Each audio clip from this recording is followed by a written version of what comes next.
Damos inicio a la edición de esta semana de su programa Síntesis. En el día de hoy contamos con la presencia del doctor Domingo Rojas Pereira, quien es abogado y presidente de la Cámara de Comercio Electrónico de Santo Domingo. Gracias por estar con nosotros, doctor. Muchas gracias a usted por la invitación.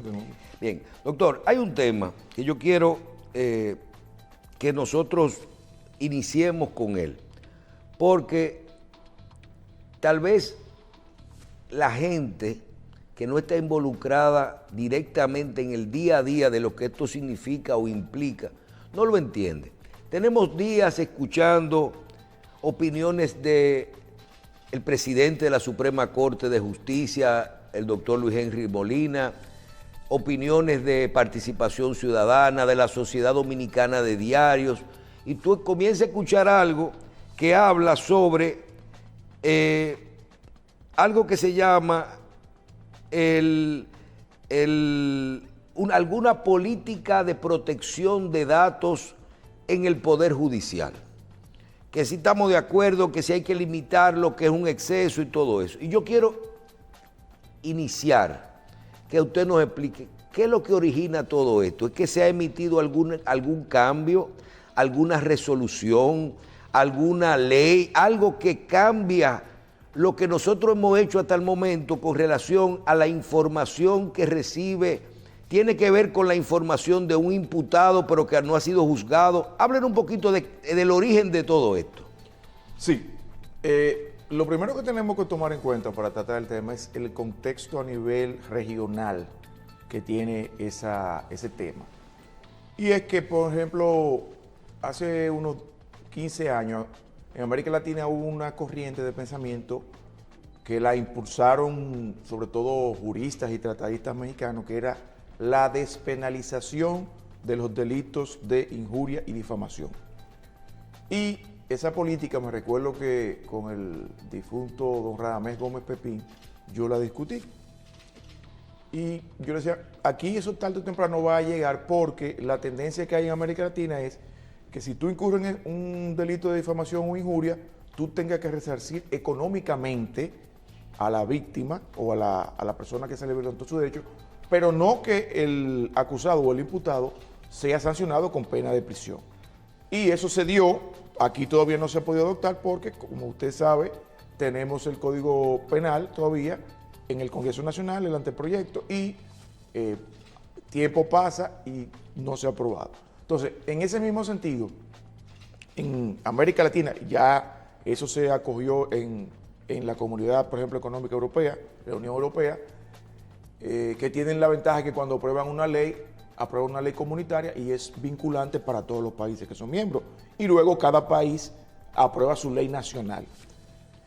En el caso de este movimiento que ha habido, de este escarceo de opinión pública, el Consejo del Poder Judicial, cuyo vocero es el presidente de la Suprema Corte de Justicia, implementó lo que sería una adecuación o una ejecución de los parámetros que ya tiene la Ley de Protección de Datos de la República Dominicana, la 173-13, para que ese poder del Estado lo aplique.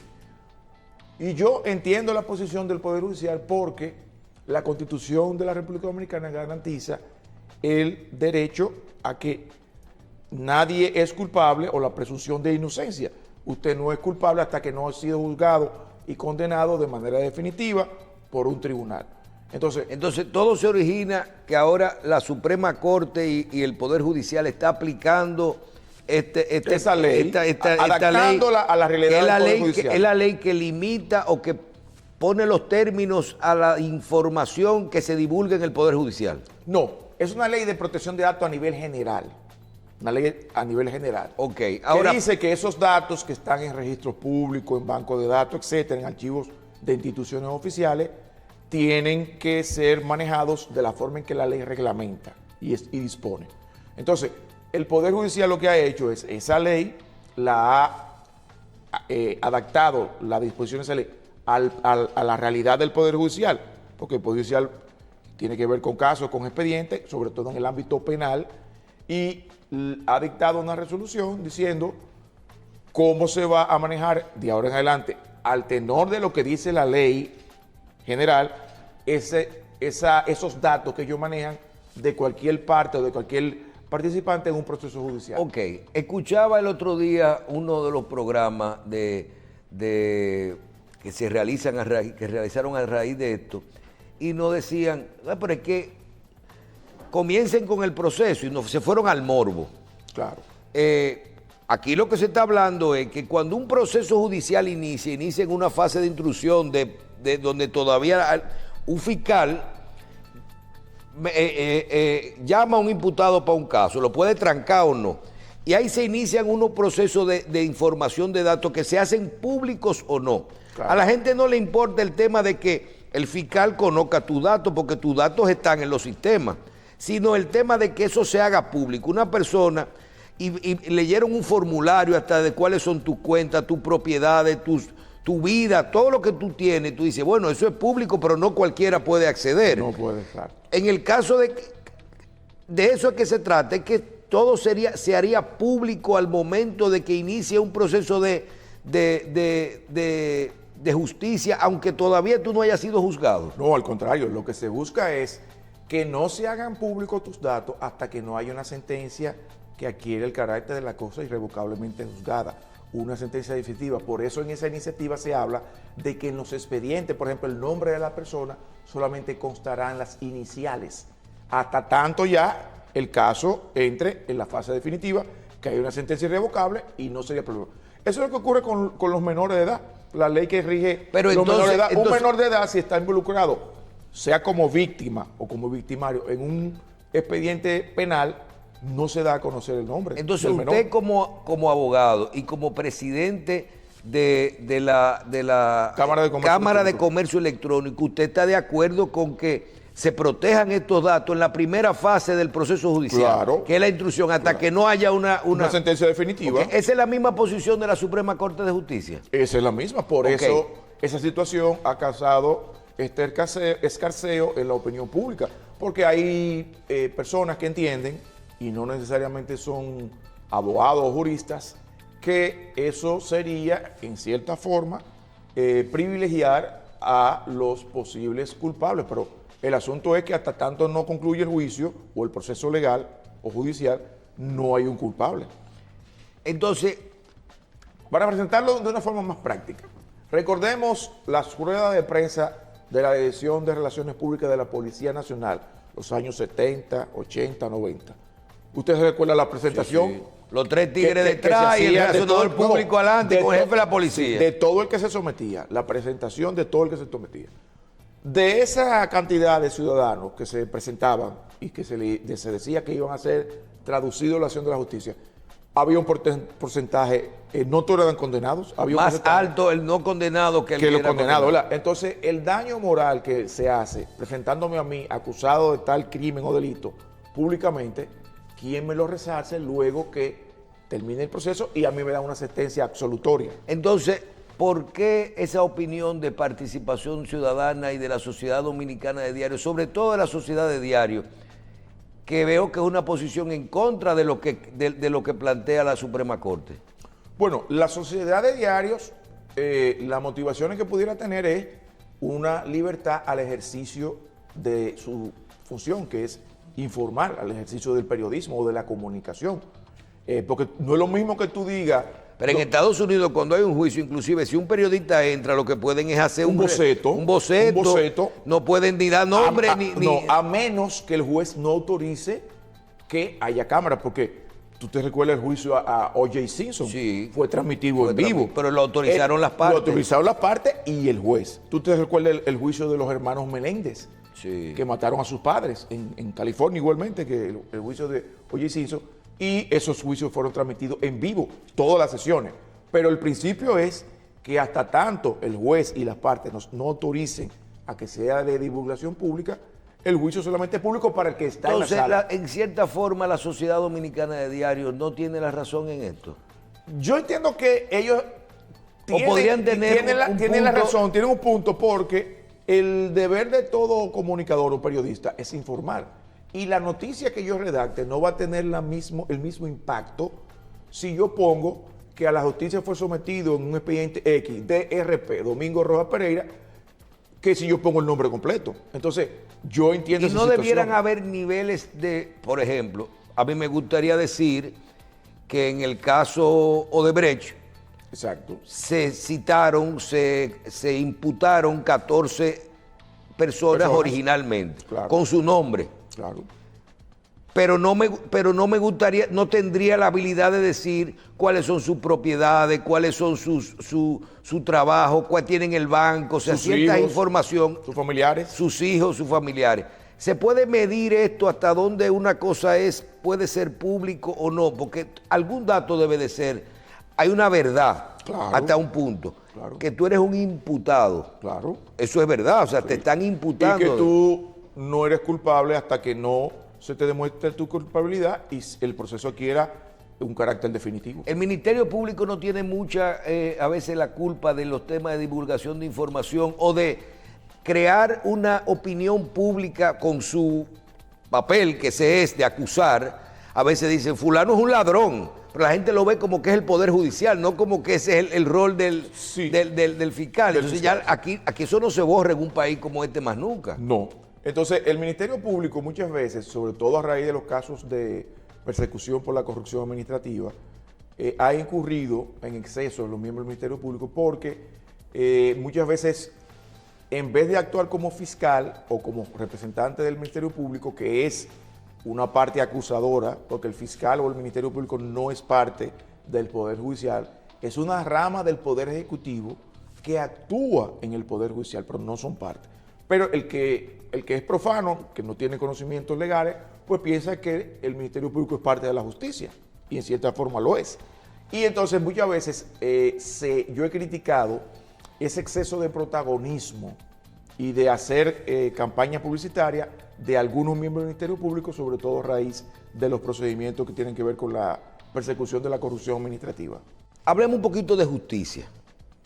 A mí también me llama la atención, y lo vi con algunos casos recientes, que a nivel, cuando un caso se origina, tú dices, el Ministerio Público tiene un caso.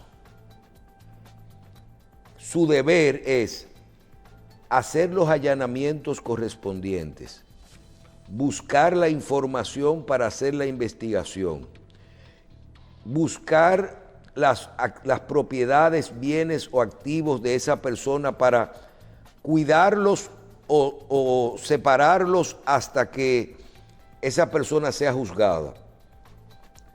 Y en muchos casos hacer los allanamientos y en muchos casos llevar a esa persona y solicitar medidas de coerción, incluyendo en el 99.9% de los casos prisión preventiva, 18 meses o caso complejo y una cosa que uno no sabe qué ver.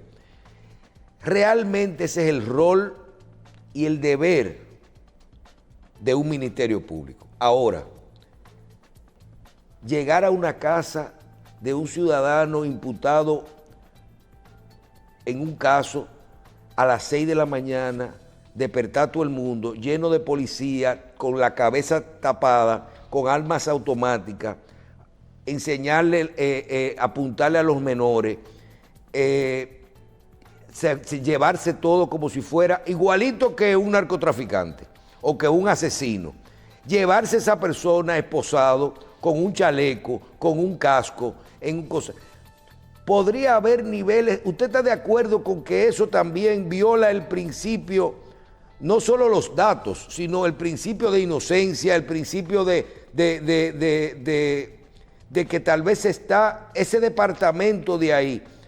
Debiera haber un túnel. ¿Qué hacemos nosotros con proteger y solo dar las iniciales de un nombre en una persona si tú lo vas a llevar esposado y amarrado como si fuera un criminal cualquiera, que no te lo despinta nadie, aparte de la experiencia o de todo eso? Inclusive el manejo de los datos o del patrimonio debiera ser diferente antes del proceso que después de que la persona tenga una sentencia. Lo que pasa es que aquí los procesos duran 6, 7, 8, 9 años. Exacto. Háblenos de esto, doctor. Bueno, lo primero es que la ley... ¿Usted está de acuerdo con los chalecos, los cacos y las esposas y los... Eso solamente se hace para personas de alto nivel de riesgo de que sean agredidos. Por eso no se puede generalizar. No todo el que está involucrado en un proceso penal, por el motivo que sea, tiene un alto nivel Pero de aquí riesgo. se lo hacen a cualquier funcionario. Eso a cualquier... mismo, que no se puede generalizar, no se puede generalizar. Y entonces, una medida que yo sugerí cuando se estaba discutiendo el Código Penal era hacer como se practica en España, que todas las actuaciones de incautación, allanamiento, etcétera, ejecución de órdenes de detención, que se hace en España, el Ministerio Público, tiene que ser por ley filmadas.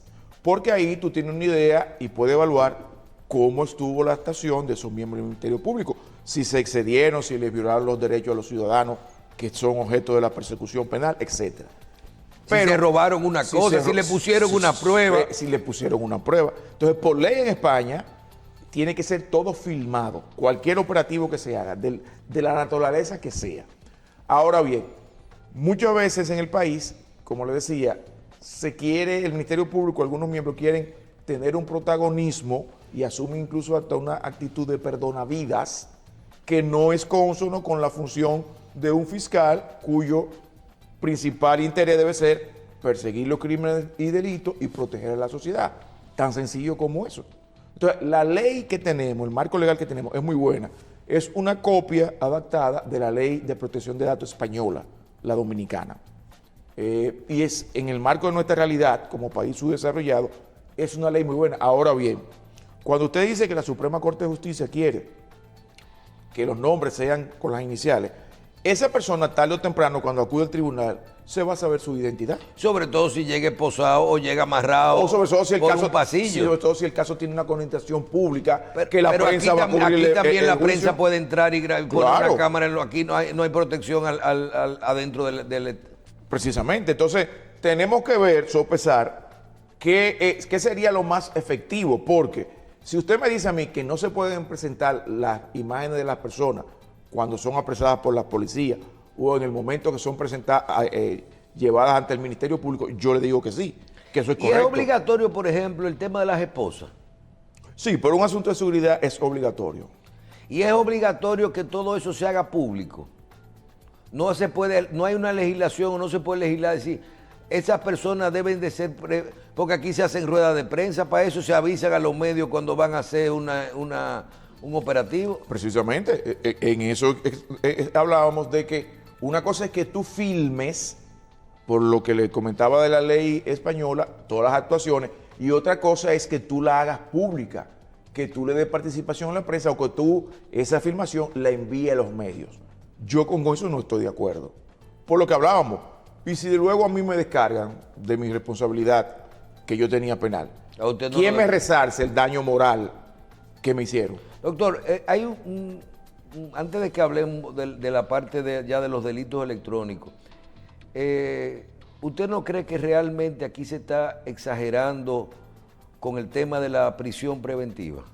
Yo entiendo que sí. Con la solicitud Sí, del Ministerio sí. Público en cuanto a esto. Sí, pero yo creo que ahí inicia todo. Claro, pero la crítica no debe ir al Ministerio Público, porque el Ministerio Público es una parte en el proceso como cualquier otra.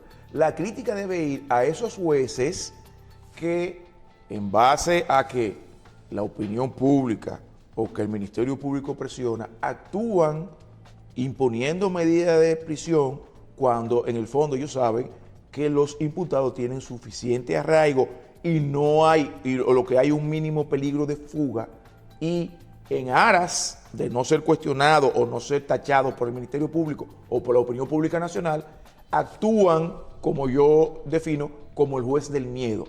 El juez que por temor a lo que van a decir, no actúa de manera justa. Un ejemplo de eso es el caso del Intran. Sí. A esa persona todas le impusieron prisión preventiva. ¿Qué pasó en la Corte de Apelación? Que le variaron la medida de coerción. ¿Por qué? Sí, pero porque hay gente que llega a 18 y 22 meses. Y todavía están detenidos preventivamente, que el máximo... Que tienen que soltarlo. Tienen que soltarlo. Obligatoriamente. Tienen que variarle la medida de coerción. Porque tú no puedes a mí hacerme cumplir una pena anticipada. Si mi proceso se está conociendo y yo no represento un peligro de fuga y tengo suficiente arraigo, porque yo tengo que estar detenido en una cárcel. Yo tengo que hacer mi proceso en libertad y cuando me condenen, entonces yo cumpliré mi pena. De lo contrario, muchas veces eso se convierte en una pena anticipada. La Muchas prisión veces preventiva. no. De los, Porque si 14, a ellos los de los descargan. 14 imputados de Brecht, parece ser que los 14 al final van a ser inocentes. O no, o no. ¿Y la prisión que ellos hicieron preventiva? ¿Quién se lo resarce eso? Nadie se perdió. Nadie. ¿Entiendes? Entonces, en ese caso, la responsabilidad es de los jueces. Yo tengo un caso que a mí me pasa con una persona que a mí personalmente, yo soy de los, un caso penal, civil, de los que se perjudicó. O sea, que en su momento me interesa, o que esa persona, yo estoy dentro del grupo de reclamantes, Sí. que o me pague o que sea condenado culpable. Pero la persona preso no le va a pagar a nadie, tiene 18 meses preso, 19 meses y todavía no le conocen medida. Entonces, Entonces yo lo que digo es, preso, menos va a cumplir. Pero además una cosa, nosotros no adoptamos ese Código Procesal Penal que tenemos porque decíamos que el Código Penal anterior, francés, hacía que los procesos se eternizaran y que había un porcentaje mucho mayor de presos preventivos que de personas que estuvieran condenadas. Pues estamos en lo mismo actualmente, con un código que supuestamente era moderno y que iba a resolver, si no totalmente, en gran parte esa situación. ¿Por qué? Porque la prisión preventiva se ha convertido en una práctica generalizada. El 50% de los presos, de los 27.000 o 29.000 son preventivos. Claro. Que tú puedes hacer a la cárcel atento a eso. Precisamente. Entonces, uno de los argumentos que se debatió en el año 2000 a raíz de esa nueva ley, ese nuevo Código Procesal Penal, era que el código anterior tenía una especie de tapón porque los procesos se eternizaban y había una cantidad excesiva de presos preventivos. Estamos en lo mismo. Doctor, acabamos de pasar un proceso de reforma a la Constitución. En ese proceso de reforma a la Constitución se discutieron varios aspectos. Unos candados extraordinarios con algo que ya existía, que es la posibilidad de que un presidente modificara la Constitución para extender el periodo que estaba pautado de 2 periodos consecutivos. Se tocó la unificación de las elecciones, así como algo que tiene que ver con eliminar un grupo de legisladores. Pero hay un tema central que tiene que ver con la justicia, que es no digamos, darle un poco más de niveles de independencia al Procurador General de la República. Esto se estableció con la forma de seleccionarlo, la forma de cancelarlo, sacarlo del proceso de la magistratura. Y yo creo que aunque sigue siendo el brazo de la justicia del Poder Ejecutivo, con el mecanismo que se ha creado de selección, de sacarlo del Consejo de la Magistratura, de que dure 2 años, que tú no lo puedas votar a lo loco, si un presidente está bravo con un procurador, todo esto, en lo personal yo creo que aumenta los niveles de independencia del Ministerio Público. Es una opinión mía. Así como en el caso de esta medida parece también que trae otras medidas complementarias, como la creación de un Ministerio de Justicia, el cual sacaría todo lo administrativo, el manejo de las cárceles, la parte administrativa y todo eso. Si yo le pido al doctor Domingo Rojas Pereira, evalúeme esto, no solo el tema de este punto de la reforma a la Constitución que tiene que ver con el Ministerio Público, con el procurador, básicamente, sino también estos cambios complementarios que traerá esta reforma, como lo de la creación del Ministerio de Justicia, separación de las cárceles. ¿Cómo usted evalúa todo esto? Bueno, yo he dicho en varios escenarios que en sentido general todas esas reformas fueron y serán muy positivas para el país y para la institución del Ministerio Público. Y que he entendido la voluntad y el deseo del presidente de la República de que así como él va a dejar un legado material, que son las obras de infraestructura que ha hecho, las instituciones que ha creado para hacer más efectivo el Estado, etcétera, él quiere dejar un legado también institucional. Y el hecho de que se haya aprobado se hayan aprobado esas modificaciones a la Constitución que le dan una mayor independencia funcional, económica, administrativa al Ministerio Público, es un asunto que todo el mundo debe saludar, porque tenemos por primera vez en muchísimos años un miembro o una cabeza del Ministerio Público que no es un dirigente ni un cuadro político del partido en el poder, como es la doctora Miriam Germán. Y en ese sentido, el presidente de la República, al impulsar esas modificaciones y esa reforma, ha querido también darle a la designación del Procurador General de la República, que, como todos sabemos, es la cabeza del Ministerio Público, una mayor transparencia, porque no lo hace ya la voluntad omnímoda del presidente, sino que será el Consejo Nacional de la Magistratura, integrado por 7 miembros, el que lo nombrará por un periodo por el cual va a ser inamovible, a menos que no sea destituido por una causa justificada. Yo lo veo un gran paso de avance. Eso se complementaría con la inyección de los recursos necesarios para que todos los miembros del Ministerio Público tengan un salario digno y condiciones de vida materiales que le permitan dedicarse única y exclusivamente a la carrera en ese ámbito del Estado. Bien, finalmente hay un tema que no podemos dejar de tratar con usted hoy, y es el de la evolución de los delitos electrónicos, de forma general. Yo recuerdo esos programas que hemos hablado tanto de cómo está la difamación en las redes, de que cada quien puede subir cualquier cosa, de que ahora se puede conocer información a través de la web y hacer fraudes a los bancos, a las tarjetas, a tu identidad. Y usted y yo hablábamos de todo esto que venía y realmente de que había que ajustar el marco legal, pero también desde el punto de vista técnico, para poder combatir esto, porque hasta la forma de combatir esto inclusive es global, todo esto hay que verlo desde el punto de vista global. A ti te traen un fraude y tú dices, el tipo estaba en Eslovenia. Entonces, todo esto ya era preocupante y trabajábamos, y usted ha hecho esfuerzo muchísimo tiempo sobre todos estos temas. Pero en los últimos años, sobre todo después de la pandemia, yo veo que el uso de la tecnología se ha incrementado, pero también creo que hemos dado un salto cualitativo y cuantitativo en cuanto a lo que tiene que ver con, sobre todo con la inteligencia artificial. Yo creo que el tema de la web se puso los pantalones largos, para bien y para mal.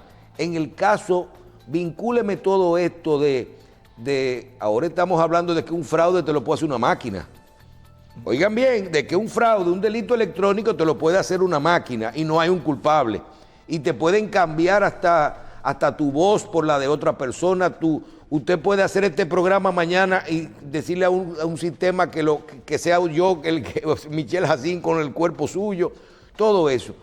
¿Hasta dónde nosotros, qué trabajo ustedes están haciendo y tenemos la capacidad jurídica, técnica, para nosotros poder ir con los tiempos, sobre todo con lo que estarán haciendo otros países que me imagino que van mucho más adelantados de nosotros, porque esto es un riesgo que hay hoy, doctor? Sí, mira, has citado la palabra clave en ese asunto, que es la inteligencia artificial.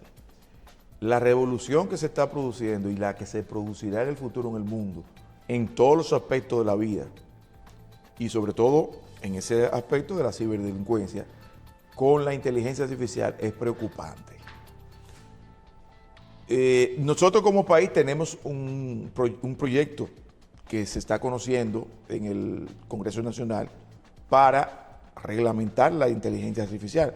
Pero yo comentando... Cuando lo aprueben va a estar obsoleto. Exacto, yo estaba comentando con algunos colegas y yo les decía, mira, si potencias como la Unión Europea o potencias como los Estados Unidos todavía no terminan de hacer un marco legal, de adquirir un marco legal para reglamentar esto, nosotros estaríamos adelantándonos demasiado a tener una ley antes de que esos países, que son los que producen precisamente la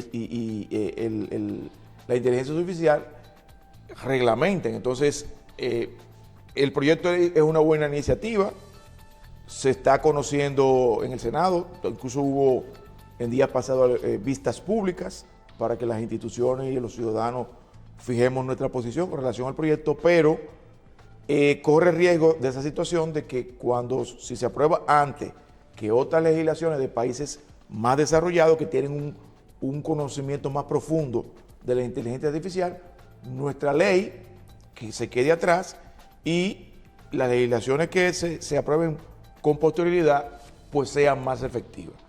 Pero de que hay que contar de aquí en adelante con ese factor que es la inteligencia artificial en todo, incluso en el campo de la ciberdelincuencia, eso es una realidad que nadie la va a poder detener. ¿Le preocupa, doctor? Claro. Hay un libro, por cierto, que se lo recomiendo a usted y a los televidentes, que se llama La inteligencia que da miedo, de un ex CEO de Google.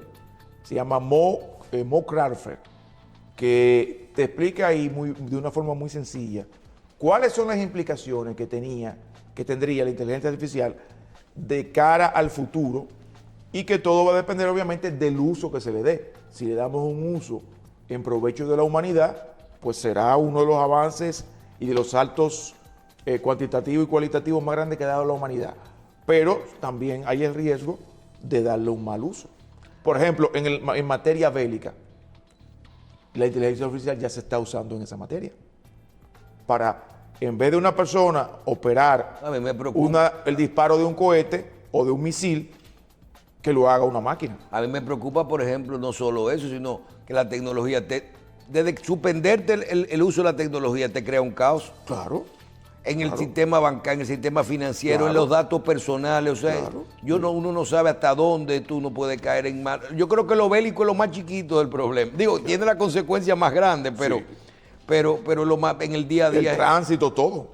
Porque ya todo depende de la internet. Bueno, en el tránsito lo vimos el otro día, cómo usted inteligencia artificial para usar las cámaras de una cosa, si había la disposición, o tenemos que legislar para esto. Eso es así. ¿Hay voluntad de hacer esto? ¿Usted nota voluntad de las autoridades de hacer esto? Sí, ese proyecto que yo tuve conocimiento, es un buen proyecto, una buena iniciativa. Esperemos, como nosotros como Cámara vamos a enviar un documento al Congreso fijando nuestra posición, y esperemos que la Comisión del Senado de la República, que está conociéndolo y lo está ventilando y socializando, oiga todas las sugerencias, escuche todas las sugerencias que se hacen y se haga un buen producto, porque eso es un tema vital en todos los ámbitos para el futuro, no del país, de la humanidad, del mundo entero.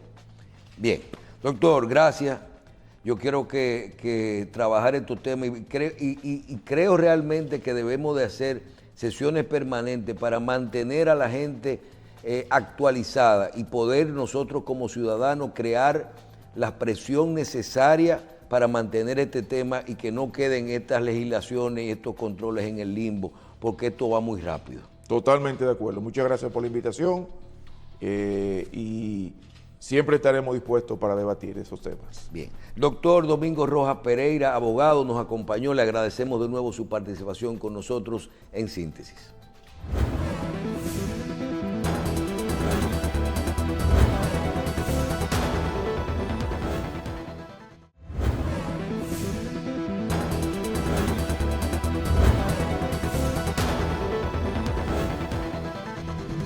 República Dominicana en este momento tiene problemas con su presupuesto.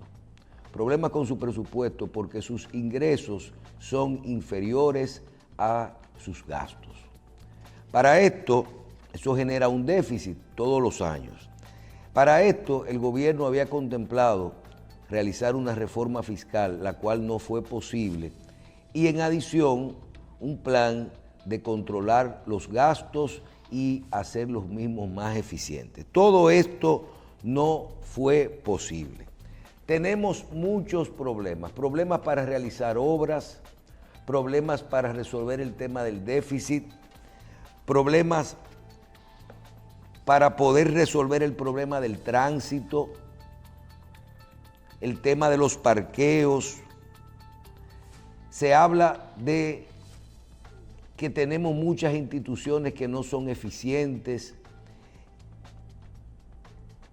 Un gran problema que se genera en nuestro país con el déficit del sector eléctrico, así como la forma y el modelo que nosotros nos hemos podido manejar en los últimos años, que es un modelo económico el cual buscamos con financiamiento el dinero que nos falta. Viendo todo esto, nosotros hemos iniciado una serie de propuestas que vamos a ir documentando cada semana. Algunas de ellas tienen que ver con políticas públicas que se pueden hacer con todo este tema de las alianzas público-privadas, los fondos de inversión, los fideicomisos y estos modelos que últimamente se han puesto de moda, pero que no son más que modelos que garantizan inversión del sector privado en conjunto con el sector público, en muchos casos, y en otros unos niveles de transparencia y de seguridad para estas inversiones. También algunas políticas públicas que se podrían implementar y presentar y podríamos resolver algunos de los temas que están pendientes. Por ejemplo, nosotros tenemos un tema que siempre se cuestiona, que es la publicidad estatal.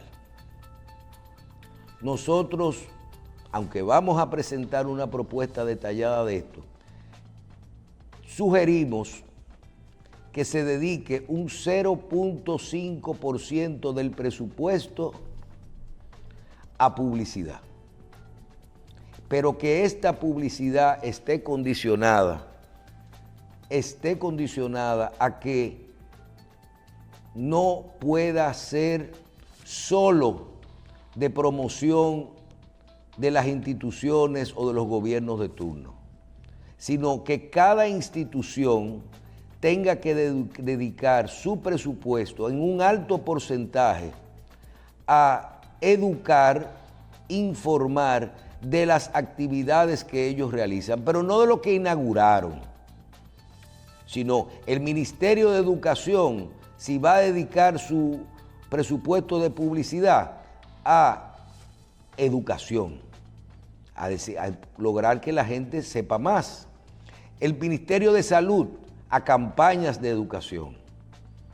Tránsito y seguridad ciudadana, interior, policía, todo esto a mejorar la seguridad ciudadana. Y así nosotros podemos lograr que la gente pueda recibir un valor que va mucho más de ese 0.5% que es la educación. Y se quita el cuestionamiento de que si la sobra, que quién la financia, que para qué la publicidad, que si se utiliza para promover a los gobiernos de turno, y se puede lograr esto. Otro punto importante es, tenemos una Cámara de Cuentas que no funciona. Tenemos instituciones que no se pueden auditar por falta de presupuesto. Siempre el dinero es un problema. El gobierno compra caro por su forma de pago o por la estructura gubernamental. Entonces, ¿por qué no destinamos un otro 0.5% del presupuesto de cada institución, incluyendo los ayuntamientos, a una oficina que pueda fiscalizar, auditar, buscar transparencia? Una combinación de una oficina que sea la Cámara de presupuesto para la Cámara de Cuentas, para compras y contrataciones y para una oficina que pueda lograr que el Estado compre un 5, un 6% más barato lo que compra hoy. Porque yo no sé qué ocurre, que todo lo que compra se vende al Estado, que es el mayor suplidor, el mayor empleador, el mayor pagador. Todo cuesta, al Estado le cuesta entre un 10 y un 30% más. Y no es solo por tema de transparencia y de corrupción. Hay temas de burocracia, temas de financiamiento, temas de que todos los controles que esto tiene hacen que sea una política más costosa. Entonces, si usted destina un 0.5% para eso, para compras y contrataciones, Cámara de Cuentas y buscar, y una oficina que busque que el Estado compre un 2, un 3, un 5, un 6% más barato todo lo que compra, nosotros nos ganamos ese dinero con creces. Con creces, aparte de que si la Cámara de Cuentas recibe que el auditor o la auditoría de cada institución la paga cada institución, aunque la haga la Cámara de Cuentas, no nos van a poder venir con el cuento de que no se auditan las instituciones porque no hay presupuesto. Y el dinero va a salir de lo que nos vamos a economizar. El dinero va a salir de lo que nos vamos a economizar. Un 0.5% de eso audita, cada quien puede pagar sus instituciones y tiene que ser de cada institución, porque ninguno de estos modelos son iguales. Los presupuestos no puede costar lo mismo una auditoría del Ministerio de Educación que del Ministerio de la Juventud. Y así nosotros logramos darle presupuesto a esas instituciones, pero que salga del mismo presupuesto y de la economía que nosotros tenemos en el Estado. Con el tema de las alianzas público-privadas, de los fondos de inversión y de las mismas, de los mismos fideicomisos, inicialmente yo creo que se pueden crear 3 fondos de este tipo, 3 vehículos de este tipo. El primero, el país gasta, el Estado gasta entre 3 y 4 mil millones de pesos al año en alquileres. Un tema que ha estado todos estos días de moda. Establezcamos un fondo que genere 2 mil millones de pesos al año. En vez de 4 mil, que pueda pagar 2 mil. Y a ese fondo, que sea del Estado y del gobierno dominicano y de fondos privados, con un fondo de inversión, que construya la ciudad gubernamental, la ciudad estatal. Se elige un lugar en Santo Domingo Este, en Santo Domingo Norte, a unos horarios inversos.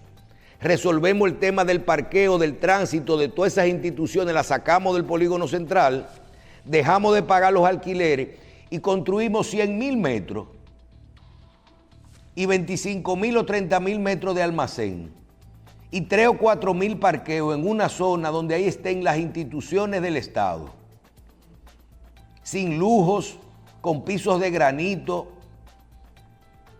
con cosas que estén construidas a largo plazo, con salones de eventos, con salones de convenciones, de reuniones, con parqueos comunes, con plantas eléctricas comunes, y ese fondo recibiría en alquiler, del cual el Estado sería dueño también, recibiría 2 mil millones de pesos al año. Ya no estamos ganando 2 mil.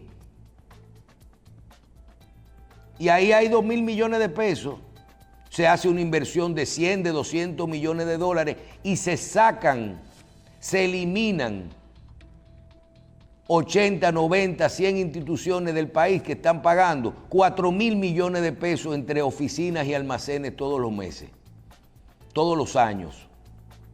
Lo segundo, la misma propuesta, un fondo de inversión en alianza público-privada con el gobierno y el fondo, que compren todos los solares disponibles en el polígono central de aquí de Santiago. Los llenan de gravilla, sin grandes construcciones y sin grandes, los llenan de gravilla o los mandan a asfaltar. Y generamos 40 o 50 mil parqueos en todos sitios. Yo estaba viendo, por ejemplo, que aquí los 5 centros comerciales más grandes de Santo Domingo, Blue Mall, Ágora, 360, Sambil, manejan unos 6 o 7 mil parqueos. Entonces, si un parqueo ocupa 27 metros cuadrados y nosotros queremos tener todos los restaurantes, todos los colegios, todas las oficinas que nos queden en el polígono, y las personas que tienen 2 y 3 vehículos, vamos a llenar esto de parqueo. Pero como eso no es rentable el sector privado, vamos a compensarlo con el sector público. ¿Quién será el dueño de ese patrimonio?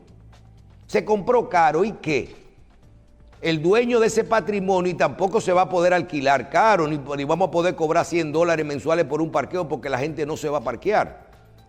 Se hace un proyecto que, aunque no sea rentable para el Estado sea dueño del patrimonio, resolvemos el problema del tránsito y del parqueo, eliminamos el parqueo de las calles, y desde que tú lo elimines y tengas los parqueos disponibles, todo el mundo se va a ver obligado a utilizar estos parqueos. El patrimonio es de una alianza público-privada, que seremos dueños como país también de la parte deficitaria, y seríamos dueños de todo eso y tendremos 60, 70 mil parqueos. Pero para eso hay que comprar esos metros al precio que sea. Y le podemos dar incentivos, que no paguen ganancia de capital a quien le cojan todo eso. Mucha gente va a gritar, así como con los alquileres. Usted va a dejar de pagarle a alguien 4.000 millones de pesos al año si el Estado desaparece todos esos alquileres. Entonces, esas son prácticas que aquí se pueden utilizar. De todas formas, siempre hay muchas alternativas de inversión. Podemos hacer una propuesta también en el sector eléctrico, un poquito más compleja. Pero lo que quiero tratar de decir es que con las decisiones correspondientes, los recursos existen. Con las decisiones correspondientes, ¿cómo resolvemos, cómo sacamos de Santo Domingo y de Santiago todas las oficinas gubernamentales? Aparte de que tú le estás quitando los 4.000 millones de pesos, aunque lo sustituya por 2.000, también les está quitando el parqueo, pero les está quitando el tránsito. Entonces, tenemos que sentarnos a pensar qué es lo que vamos a hacer. Vamos a dejar esa gente en Santo Domingo Este, todas las instituciones del Estado, porque también si son 10 o 15 mil empleados, o 20 mil, o 30 mil, o 40 mil que vienen a trabajar todos los días, de algún sitio vienen, esos ya no van a cruzar. Entonces hay que tomar decisiones. ¿Nos vamos a quedar aquí adentro? Bueno, entonces vamos a construir y vamos a seguir pagando esas instituciones. Vamos a comprar todos esos edificios, los mismos que están alquilados. Ahora, tenemos que resolver lo de los parqueos, porque si no el tránsito aquí no se va a poder vivir. Vamos a bregar con intereses. Imagínense, 4.000 millones de pesos que se dejan de pagar al año de alquileres. Todos los funcionarios ya no van a poder decir que no lo auditaron por falta de dinero si la Cámara de Cuentas tiene recursos. Lo que le venden al Estado van a tener que vender como venden al sector privado. Todo el mundo va a tener un parqueo en Santo Domingo, le van a comprar sus solares. Pero cuando tú sacas de Santo Domingo 100.000 empleados públicos, 50.000 empleados públicos, son 50.000 gente que dejan de comer, que dejan de ir a lugares a buscar bienes y servicios. Entonces, ahí comienzan los sectores a gritar.